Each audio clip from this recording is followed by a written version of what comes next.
Hello అందరికీ welcome back to our channel. It's me Munnu. So అందరికైతే ముందుగా బోనాల పండుగ శుభాకాంక్షలు. సో మేమైతే బోనాల పండుగకి మా అక్క వాళ్ళ ఇంటికి అయితే వెళ్ళాం. మేమైతే చేసుకోలేను బోనాల పండుగ. ఎత్తుకోవడానికి ఎవరు లేరని కాదు, మా ఏరియా సైడ్ ఎవరు చేయలేదు. ఇక మేము ఒక్కళ్ళం అవుతామని చెప్పేసి మేము కూడా చేయలేదు. సో అక్క వాళ్ళ ఇంటికి అయితే బోనాల పండుగకి వెళ్ళాం. ఈ డ్రెస్ కుట్టించినాం కానీ డ్రెస్ ముందుకు లూజ్ అవుతుంది, ఎందుకంటే మున్ను పిల్ల బక్క ఉంది కదా, లూజ్ అయింది. కానీ మున్నుకు డ్రెస్ బాగుంది. సో మున్ను ఎత్తుకుంది గాయత్రి. ఇక డ్యాన్స్, డీజే సౌండ్ వస్తే డ్యాన్స్, వాళ్ళ అత్తను చూస్తే హలో, వాళ్ళ అత్తను చూడగానే హలో అనమంటది. సో అక్క అయితే బోనం ఎత్తుకుంది. ఇంకా వాళ్ళ అత్తమ్మ కూడా బోనం ఎత్తుకుంటారు. నేనైతే కొబ్బరికాయ అది బుట్టిలో పెట్టేసుకొని పట్టుకున్నాను. ఇక వాళ్ళ డాడీ అయితే మున్నును ఆడిస్తున్నాడు. ఇంకా మున్ను అయితే వాళ్ళ డాడీ ఆడిస్తుంటే ఇక వాళ్ళ అత్త ఎత్తుకుంది. ఇది బోనం ఎత్తుకోకముందు.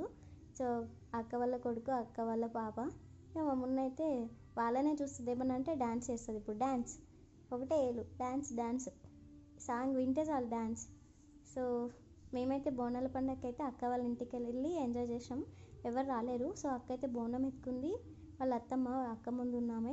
సో మేమైతే కొంచెం డిస్టెన్స్ దూరమే ఉన్నాం, ఎందుకంటే ఆ డీజే పెట్టిన పాటలకి సౌండ్ ఎక్కువ వస్తుంది. దానివల్ల ఇక మళ్ళీ చిన్నపిల్లల చెవులు నొప్పి వస్తాయి, మళ్ళీ చెవులు పోయినాయి అనుకో కష్టం అని చెప్పి ఇక మేము కొంచెం దూరమే ఉన్నాం. బోనాలు అయితే లైన్గా క్యూ లైన్లో నించున్నట్టు క్యూ పాటిస్తూనే వెళ్తాయి. వాళ్ళందరూ అంతే లైన్గా వెళ్తున్నారు. వాళ్ళ ఊర్లో చాలామంది అట్లానే వెళ్తున్నారు. మా మున్న అయితే సౌండ్ వింటుంది కదా, ఊ అంటది పాటలు వినుకుంటా, ఊ అంటది. ఇక ఏమనంటే రెండు చేతులు పైకెట్టి, ఒక వేలు పైకెట్టి ఆడుతూనే ఉంటుంది సౌండ్కి. ఇక వాళ్ళ డాడీ అయితే ఎత్తుకొని, వాళ్ళ డాడీ ఎత్తుకున్నాడు, కాలు గుంజినేమో పాపం, సౌండ్ వస్తుందని చెప్పి కూర్చున్నాడు. ఇక నన్ను పిలుస్తున్నాడు నేను వీడియో తీస్తుంటే.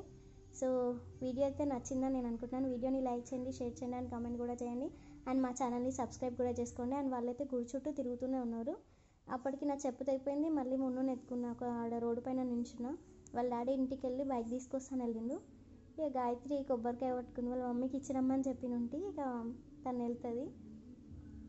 చిన్న గుడి మంచి అనిపించింది. కానీ బోనాలు వాళ్ళ ఊళ్ళో మంచిగా చేసుకో